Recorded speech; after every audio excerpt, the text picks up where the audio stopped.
Tara,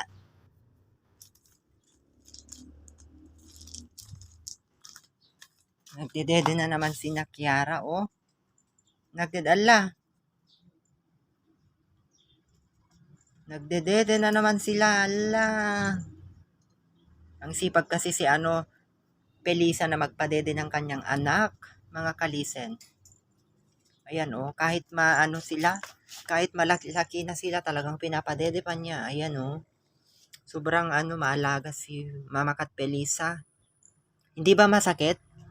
Ha? Hindi masakit? Hindi? Hindi masakit, Pelisa?